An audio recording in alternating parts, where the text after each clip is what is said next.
Welcome back to another cult horror movie review.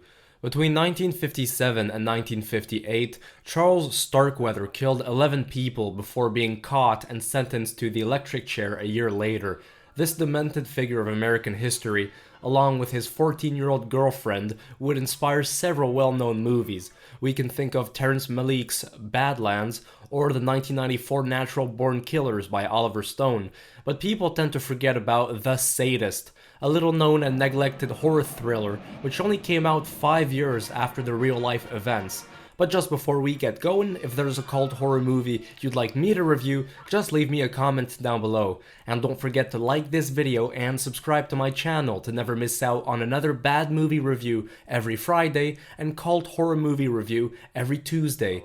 In The Sadist, 3 people on their way to a baseball game have their car break down in a junkyard, and they're soon at the mercy of a completely crazy couple that have been murdering people all over the United States. This movie kind of beat the odds in a way, because with a first look, it's got a low budget, it's rather obscure, and they used unknown actors for the roles. In fact, the only recognizable face was Arch Hall Jr. You guys may recognize him from another movie that I reviewed called Ega, and in that film, he was legitimately the worst actor in one of the worst movies in history. It was inhumane. Wow! And here, well, he's still not great, he overacts a lot, and he makes his character sound like a real retard for a lot of the time. Listen, big man, you get back to fixing that car, you're gonna be a big dead man fast. But his acting here is a million light years away better than what he had done previously on Ega. The fact that he plays a crazed killer can help explain why he's acting in such an over-the-top manner. His facial expressions are good. That insane gaze in his eyes really sent chills down my spine. He's a gun-wielding maniac, and you never know when he could potentially let a shot go, which for me was quite nail-biting. It made me quite edgy watching this.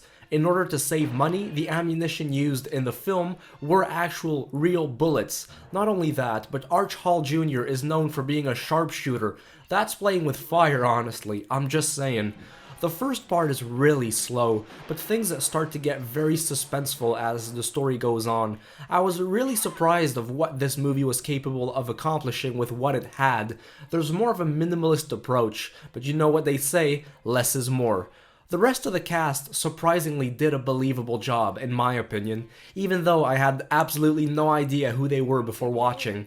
I was able to find a remastered and high-definition version, and man does the black and white look gorgeous. One of the reasons why the cinematography is so good is because it was done by a talented young man at the time named Vilmos Simong. I hope I'm pronouncing his name correctly. This was his very first film credit, and he would later go on to work on several classic films like Deliverance, Close Encounter of the Third Kind, and The Deer Hunter. It was shot in the desert and in a junkyard. This reminded me a lot of those later horror movies that would come out during the 1970s, those very gritty, dirty, dusty horror films like the Texas Chainsaw Massacre, but especially The Hills Have Eyes. Overall, The Sadist is a rather suspenseful horror movie that deserves more recognition than it currently gets. I liked it, it's a pleasant film, and I recommend it. Just keep working, mister.